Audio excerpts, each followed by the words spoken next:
Hello everyone, this is Pico Entertainment and we are back again, and we're going to continue now with our ever ongoing series of classic anime reviews, and this time we're going to concentrate on Urotsukidoji, Legend of the Overfiend. This is a supernatural and erotic horror anime based on the manga series created by Toshio Maeda. It was released in 1989, directed by Hideki Takayama, and it's without question one of the most notorious anime releases ever, particularly for its graphic and extreme elements of violence and hypersexualized erotic scenes and what many deemed as exploitative and abusive rape scenes as well. So this is really a prior warning for anybody who is faint-hearted.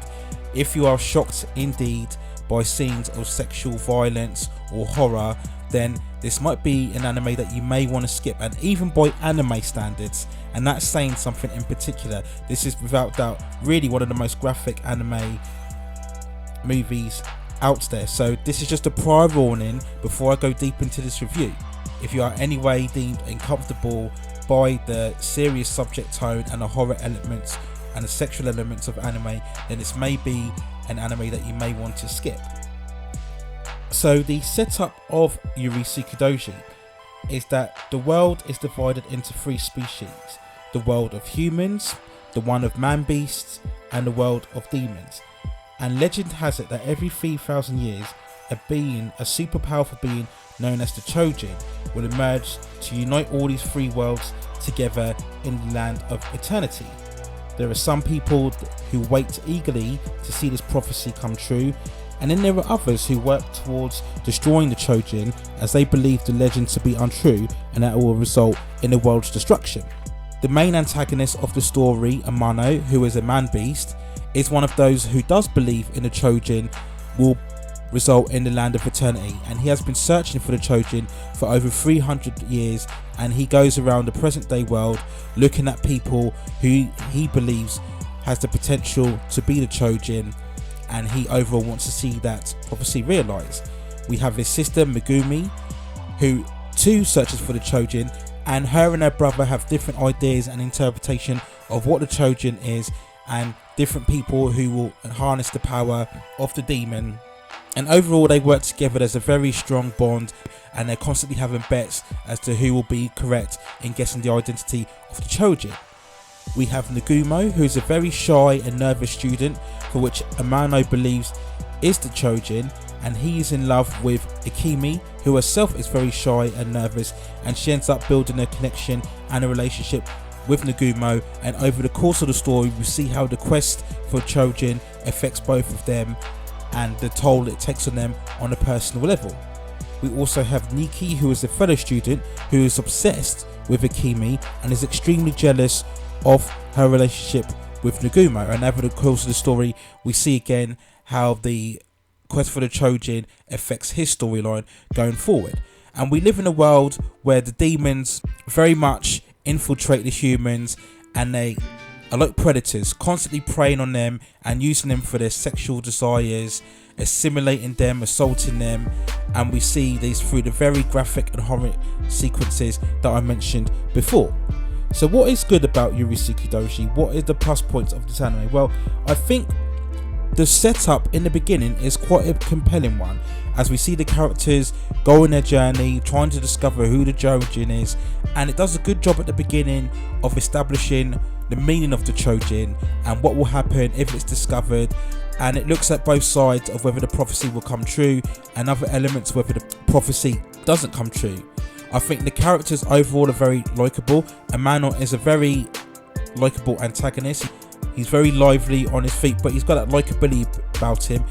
Megumi too is a very flirtatious, very forward-thinking female, but she too has a likability about her, and like I said, it's very good watching them with their sidekick character as they go along trying to find out who the Chojin is.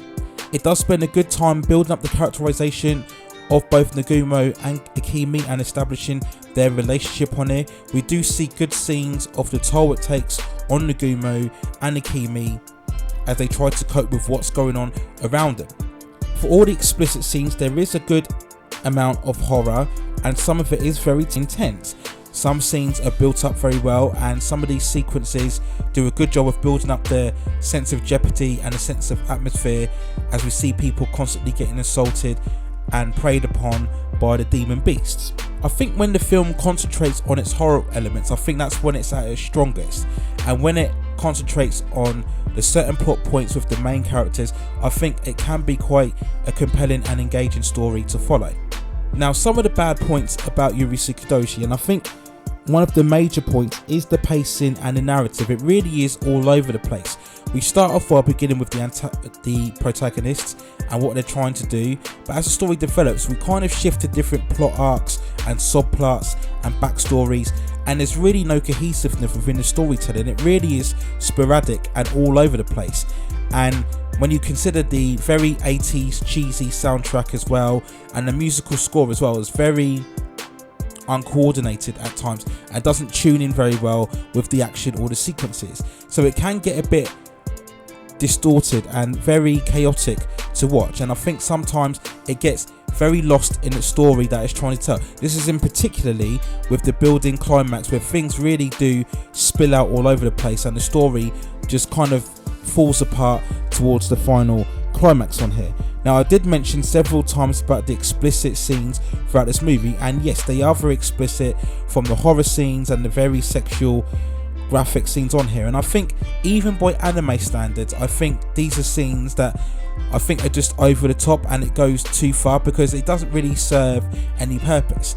Yes, a lot of the animes that I've reviewed in this series are extremely violent and at times hypersexualized, so this is a feature of a lot of Japanese animation, particularly the ones that I'll be reviewing within this series. But I think Urotsukidoji does take it a bit too far. There's a lot of scenes where I think the tone of these scenes and what happens within them is a bit unnecessary and doesn't really do anything to add any tension. And if anything, some of it can be a bit cringeworthy, especially if you're watching it for the first time, and it can get you a bit uncomfortable, especially if you're someone who is of the faint-hearted and can't really deal with intense amount of horror and sexual scenes. So I think some of the scenes were a bit over the top and they don't add anything. If anything, they kind of take away from the story. This is in particularly of the first half of the movie. Now, I'd mentioned this before, as it builds more into the serious story, we get less sexualized scenes and we concentrate more on the horror. I think the film becomes better off for it. But certainly in the first half, there are moments